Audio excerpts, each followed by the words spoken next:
안녕하세요. 성매매 예방 강의를 맡은 강시현입니다. 자, 그 이전에 우리는 2004년 이전에는 윤락행위 방지법이라는 것이 있었습니다.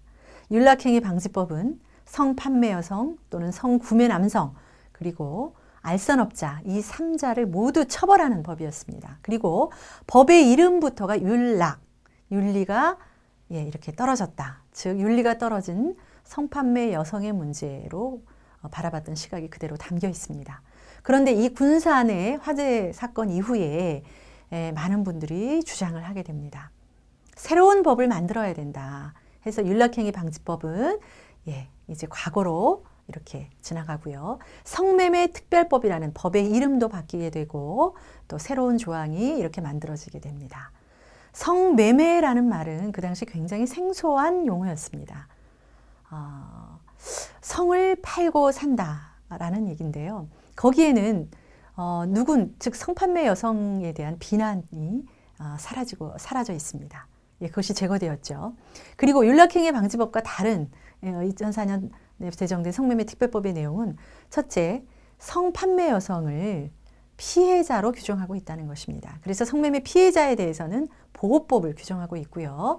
또 구매자와 또 일부 성판매자 그리고 중개알선자는 다 가해자로 보고 처벌을 하고 있습니다. 처벌법이 규정되어 있습니다. 자, 그렇다면 구매자와 중개알선자는 100% 성매매에 있어서 범죄자로 보고 있고 처벌을 하고 있습니다. 그런데 성판매자는 어떤 사람은 피해자로 규정을 하고 또 어떤 사람은 처벌을 하는 그렇게 되고 있는데요. 그것의 기준이 무엇인가? 그 판매자가 자발적으로 한 것이냐 또는 비자발적으로 한 것이냐 이것을 기준으로 해서 이렇게 나누고 있는데요. 이와 관련해서는 굉장히 많은 논쟁이 지금도 이루어지고 있습니다. 자, 한국 성매매 시장 규모를 한번 보겠습니다. 2015년 그 기준으로 보면 6위에 올라 있습니다. 굉장히 성매매가 많이 일어나는 그런 나라라고 볼 수가 있습니다. 이번에는 성매매와 관련해서 우리 사람들이 알고 있는 어떤 생각들 그런 부분들을 한번 테스트해보는 그런 시간을 가져보겠습니다. 자, 여러분도 한번 OX로 대답을 해주시기 바랍니다. 먼저 남성의 성욕은 여성보다 강하고 통제하기 힘들기 때문에 어쩔 수 없이 성욕 해소를 위해서 성매매가 필요하다. 자, 두 번째, 성매매는 필요악이다. 성매매가 없으면 성폭력이 증가한다. 세 번째, 돈을 주고 하는 행위이므로 아무 문제가 없다. 네 번째, 성을 파는 여성들은 자발적으로 하는 것이다. 따라서 성구매자들이 죄책감을 가질 필요가 없다. 다섯 번째, 성매매 여성들은 돈을 많이 번다. 여섯 번째, 성매매 여성들은 마음만 먹으면 언제든지 그만둘 수 있다. 자, 여러분 OX로 한번 표시해 보시기 바랍니다. 네, 모두 X입니다. 모두 틀렸습니다. 그런데 이런 생각들을 하고 계신 분들이 사실 굉장히 많이 있습니다. 이것을 우리는 굉장히 잘못된 통념이라고 볼 수가 있는데요. 성폭력과 마찬가지로 성구매 행위는 성욕 해소라기보다는 그 사회에 사실은 권력관계 속에서 누군가는 어떤 집단은 성을 판매하는 자가 되고 어떤 사람들은 또 성을 구매하는 그러한 위치에 있게 됩니다. 성희롱 성폭력과 마찬가지로 압도적으로 성구매자는 남성들이 많고요. 압도적으로 성판매자는 여성들이 많습니다. 이거 만약에 성욕의 문제라면 이러한 불균형을 도대체 어떻게 설명할 수 있을까요? 그리고 만약 이것이 본능의 문제라면 왜 나라마다 성매매 발생 비율이 이렇게도 차이가 있는 것일까요? 자, 성매매는 악은 악인데 필요악이다. 정말 이것이야말로 궤변에 해당된다고 볼 수 있습니다. 제가 성폭력 시간에도 말씀드렸습니다만 성매매가 만연되어 있는 사회일수록 성폭력이 증가합니다. 왜냐하면 성구매 행위 자체가 이미 상당히 폭력성을 갖고 이루어지는 행위이기 때문입니다. 또 돈을 주고 하는 행위이기 때문에 아무 문제가 없다라고 얘기할 수 없죠.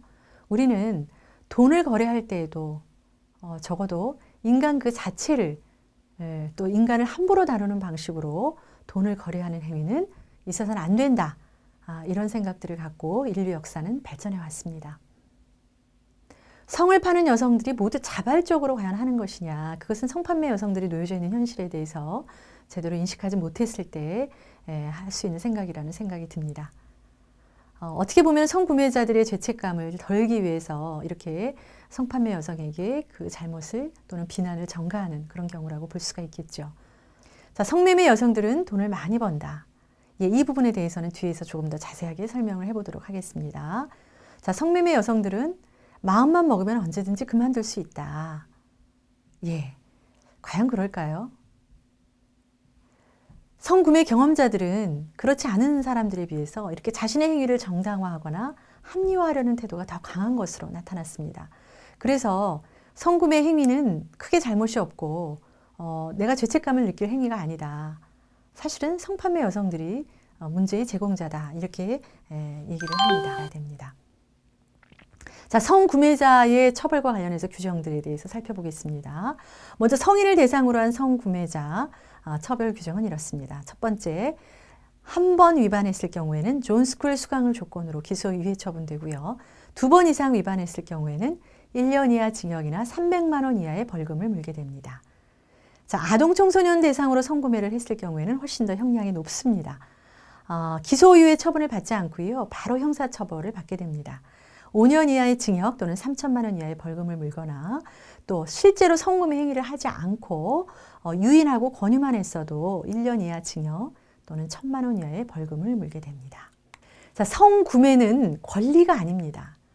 여성에 대한 폭력입니다. 수많은 사람들이 성판매 현장에서 굉장히 많은 인격적 모욕과 인권 침해를 당하고 있고 매우 위험한 그러한 상황 속에 놓여